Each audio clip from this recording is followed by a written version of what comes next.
नाशिकमधील IT company धर्मांतराच्या प्रकरणामध्ये राष्ट्रीय महिला आयोगाचा अहवाल आता समोर आलेला आहे आणि प्राथमिक अहवालात कंपनीच्या कामाबाबत प्रश्न उपस्थित केलेत। कंपनीचं नेतृत्व टॉक्सिक असल्याचा या अहवालात उल्लेख आहे। धार्मिक भावना दुखावणं, पॉश धोरणाचं गंभीर उल्लंघन केल्याचं अहवालामध्ये म्हटलेलं आहे। या अहवालानुसार तक्रारदार आणि कार्यस्थळी उपस्थित इतर व्यक्तींशी गैरवर्तन करण्यात आलं। आरोपी हिंदू पौराणिक कथा, श्रद्धा परंपरा आणि रीतिरिवाजांचा अपमान करत होता। तसंच मुलींना इस्लाम हा हिंदू धर्मापेक्षा श्रेष्ठ धर्म असल्याचं पटवून देण्याचा प्रयत्न करत होता।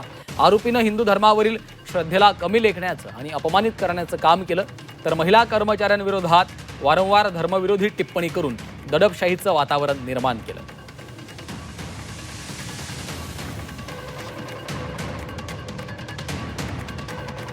आणि या संदर्भात अधिकची माहिती घेऊयात। आमचे प्रतिनिधी कपिल राऊत सध्या आपल्यासोबत थेट जोडले गेलेले आहेत। कपिल, नाशिकमधील आयटी कंपनीच्या धर्मांतरा प्रकरणामध्ये राष्ट्रीय महिला आयोगाचा अहवाल समोर आलेला आहे आणि या अहवालामध्ये अनेक मुद्द्यांवरती भाष्य करण्यात आलेलं आहे। काय नेमकं म्हटलेलं आहे अहवालात?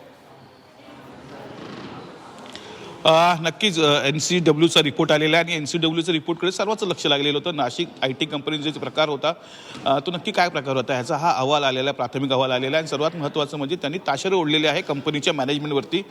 धर्मांतराचा प्रकार झालेला आहे ह्याच्यावरती शिक्का मोर्तब त्यांनी केलेला आहे असं बोलू शकतो। त्याच्यावरती पूर्ण विराम लावले असंच आपण बोलू शकतो। एकतर एकंदरीत पाहिलं तर पॉशो धोरणाचं उल्लंघन करणं, त्याचबरोबर महिलांना वारंवार अपमानित करून जो त्यांचा धर्म आहे त्याच्याविरुद्ध बोलणं, त्याचबरोबर इस्लाम धर्म कशा प्रकारे श्रेष्ठ आहे ह्याच्याबद्दल सतत वारंवार सांगत राहणं, त्याचबरोबर धर्मांतराच्या गोष्टी करणं, त्यांच्यावरती प्रेशराईज करणं, अशा अनेक गोष्टी यातून सिद्ध झालेल्या आहेत। अनेक अजूनही कंप्लेंट समोर येण्याची शक्यता त्यात वर्तवली जात आहे। त्याचबरोबर मॅनेजमेंट हा टॉक्सिक मॅनेजमेंट आहे। मॅनेजमेंटमध्ये सुरक्षेचा विषय असतील किंवा अनेक विषय असतील, हा मॅनेजमेंट हा खूप टॉक्सिक आहे असं थेट म्हटलेलं आहे। त्यामुळे एकंदरीत मॅनेजमेंटची ज्यावरती प्रश्नचिन्ह निर्माण केलेलं आहे, मॅनेजमेंट ही खराब आहे। मॅनेजमेंट योग्यरित्या मॅनेज करत नव्हते या पूर्ण कंपनीला आणि मॅनेजमेंटमध्ये मोठा एक मॅनेजमेंटने दगाफटका केलेला आहे। अशा अनेक गोष्टी समोर आलेल्या आहेत।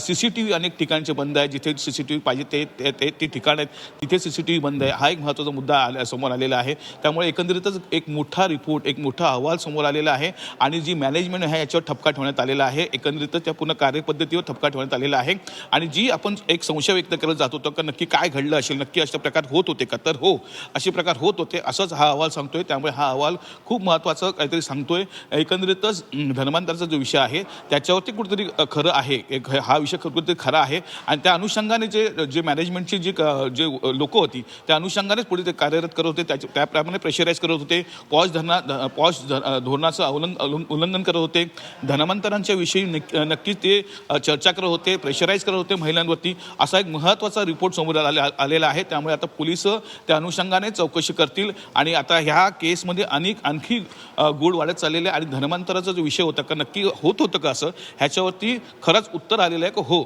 असं सर्व सुरू होतं आणि ह्याची चुकी ही पूर्ण मॅनेजमेंटची होती। निश्चितच कपिल, आता हा अहवाल समोर आल्यामुळे पोलिसांच्या तपासामध्ये देखील आता हे सर्व मुद्दे समोर येतील आणि त्या दृष्टीने आता पुढचा तपास होणार आहे। तुर्तास धन्यवाद कपिल या माहितीसाठी।